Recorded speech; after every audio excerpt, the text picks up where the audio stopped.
All right, we are here on the set of the movie Hey Mr. Postman, and we are here with one of the men that put this whole thing together, that got this whole thing popping from One Shot Films, Curtis Elerson. How you doing, sir? How you doing? How y'all doing today?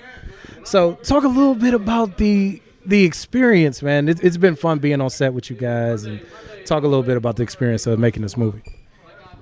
To tell you, man, this experience is like incredible. It's crazy. I'm working with some of my longtime friends. I mean, from like 1993 that I never had a chance to work with in a long time. Some like Omar, I managed him. I've never had my own project where I was able to do a full production movie with him.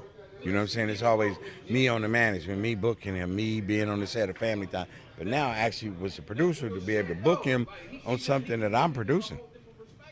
Paula, Rodney Perry, longtime friend. I remember like, shoot, when I was living in Seattle, 92, 94, I booked Rodney Perry, and then we hung out at my house and partied for days. So it's like crazy to reach back to old school friends that you book, put money in their pockets, and now they come back showing love, giving me the homie hookup so I can make this happen for Brian out here in Cleveland. Because I'm going to tell you, without this cast and giving me the homie hookup love, it would have never happened.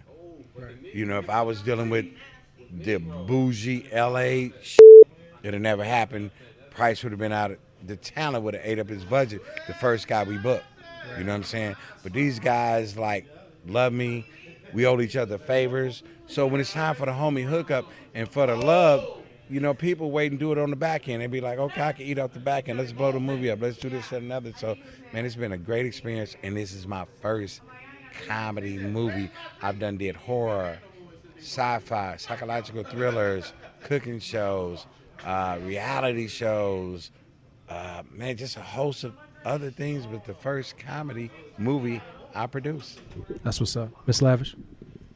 So, I wanted to go back to a comment that Miss Mendoza said to us in the interview. She said that a lot of roles that she's done, they wouldn't let her be herself, be true to herself, which is being Hispanic. So what made you decide to keep her role Hispanic? Because I've been around her and I love her, and I mean, she's, you know, normally they want to do them edgy, pushy roles because she's so sexy. So they want some and ass, and they trying to sell and ass. We trying to sell good, flat, straight out laughter, bust your ass comedy. Mm-hmm. And she's that one. She could bring it, and I knew she could bring it, and I knew the chemistry between her, Walter, and Omar definitely could bring it. Because like I said, I've been around these guys for years. I didn't meet them yesterday. I'm personal friends with these people. So when we go to the bar and we can make each other laugh, and we've been around each other for so long, kind of like when we was at the steak bar the other night, and the lady wanted to stab me with the knife, the rich old white lady, you know what I'm saying? And they called the police on her because she wanted to, you know, kill the 3 black guys, and we was and I don't know if I can say on the radio, it's but okay. You know what I'm saying? And told us we was snitching on her, like, but it was crazy because here's 3 black guys. I mean, we ain't no soft people. We ain't, you know what I'm saying? We ain't no ice cream. And she said, we were and snitches. But guess what? We did have to snitch on her because she had a knife. So I know that you ran into that crazy lady. But other than that, how was your experience in Cleveland? And were you happy that you came to shoot it here? And tell us a little bit about your stay. Well, I'm going to tell you like this. It's going to be hard for y'all to make me leave. I might have to get put out, escorted out. Do that actually escort people across the border from state to state? Or is that in another country? You know what I'm saying? I think just country. I mean, looking at you, baby, I ain't, you know what I'm saying? I ain't never leaving. I know that's right. Man, y'all don't even know. She fine as wine. And twice as time, you know what I'm saying? Time to stop on a dime. Yeah, she ain't 11. Y'all should see what I'm looking at. Here, Darvio. I wish this was live video. So tell people a little bit about your company, One Shot, and some of the things that you've produced and all that good stuff. Man, One Shot Films is a hell of a independent, homegrown production company that I started shooting stuff with my boys out in Seattle. That's where I really got my feet wet because I was doing music videos, and then I went in more production, started shooting cooking shows, started doing things, and then I was like, my last Mohegan in the house. This is my youngest daughter. She's a lawyer now. She's finna go to law school, and I was like, I started writing a crime drama, black crime drama. I like, Dad, think about selling the house and moving.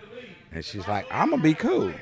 I called everybody I knew, Tommy Davis and all my cast from old school. Like, dude, I'm thinking about moving to LA, selling my house. I said, come on, we got you. So One Shot Films went out to Hollywood, and I ran into everything everybody else ran into Hollywood. Nobody wants to read your scripts. Nowadays, if you ain't got something that you can show them where they can actually look at it, tangible, physically touch it, feel it, hug it, love it, you can forget about it. Shoot a trailer, shoot a teaser, shoot something, and I didn't know it, and then I ran into Mike Epps, and me and Mike Epps bonded, and it went from there to me, Omar, Faison, Walt was meeting, and we was talking about doing this project, and it was pumped, and then all the fizzle went out, and I was like, you know what, Mike, Faison, I hope y'all hear me, Mike, you my Faison, you my but Kurt had to do his own thing. Dug in my pockets, went down deep. I said, make it or break it. And did my own movie. We screened it at Sony. It's called Paper in My Pockets, black crime drama. The concept has never been done before. I'm still shopping as a TV show. At Paul Aaron. Hey, Paul. Great guy. Did In Too Deep. Did Laurel Canyon. Told me, Kurt, I would put up $4 million of my own money. Turn this into a movie now. I said, can't do it. Shot it as a TV show. I'm going to make it a TV show because I'm not a one-and-done type of guy. So One Shot Films been incredible. Then me and Omar opened up Modo. Download the app on iTunes or Google Play Store. It's Modo, M-O-D-O TV. We stream free TV 24 hours a day, 7 days a week, something different every day. That's what's up. That's what's up. Make sure you go and get that download. So real quick, and you kind of touched on it a little bit in your previous answer, what advice would you give to people trying to break into the business? Don't take no for an answer ever, ever, ever.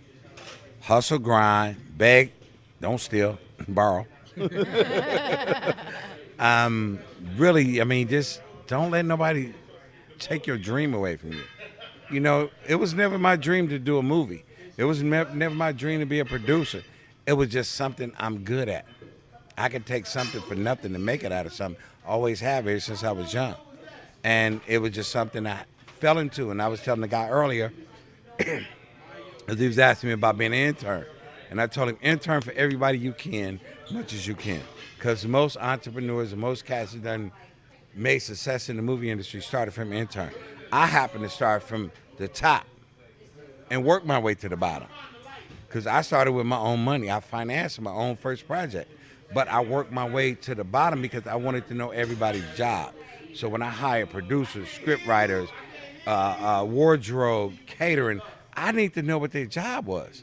So I know I'm hiring the right people. So guess what? Now I PA, I grip, I do whatever. You want me to clean the floors, you want me to scrub the toilet. If it's my movie, I'm getting in the trenches. So now I know everybody's job.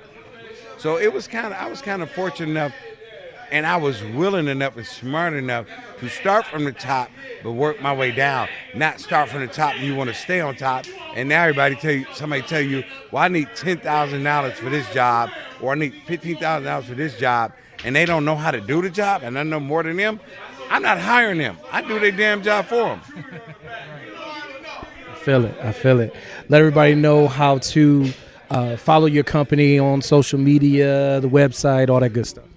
I'm at www.oneshotfilms.tv. That's my website. And then we on Modo, MODOENT.TV. That's our 24-hour network. And then I'm on social media. I'm Boss Curtis on Facebook. Seeds of Hip Hop, which is a reality show I did with all the Legends kids. Dr. Dre's son, Eazy-E's son, E40's son, MC Ren's son, Waxy, Corrupt's two daughters, you know what I'm saying? Game's sister. VH1, we shot on VH1, they shot the pilot, and there's a continuation. That's sure, I'll tell you about it later at another time. But I'm on LinkedIn as One Shot Films. I'm on Instagram, like I said, Seeds of Hip Hop. And what's the other one? I'm missing one. Twitter, One Shot Films. All right, thank you so much, man. It's been a pleasure. I really appreciate all the love that you and everybody has shown our show, and we feel like we cool with y'all now too. So we really appreciate the love, man. Hey, man, I'm going to tell you how much I appreciate the love. They told me the other night, I'm f***ing with y'all because we was drunk at the bar $300 later. But guess what? We finna be $500 a night. We having a ball at this mother. I love Cleveland. I mean, I'm telling you, I really love Cleveland as a town. I grew up in Milwaukee. I'm originally from Milwaukee, so I'm a Midwest kid. But I had never been to Cleveland. And, I mean, I just love the town. I love the African-American heritage. So many people getting along, ain't nobody trying to take nothing. I mean, I've ran up on problems on sets in L.A., and L.A. is a big town. I mean, I had bums jacking me, telling me, you don't give me $1, I'm going to stay in the shot, I'm going to scream, you're not going to be able to shoot it. Cleveland, like, nah, ain't nobody doing nothing. We getting this in. Just so much love. Everybody coming in and out. And my brother, Brian Barry, and Mike Barry, they ain't brothers. Them two cats made it happen. But we would not be here without Brian Barry and Matt Jackson, which is both our lawyers. And Matt grew up with Brian.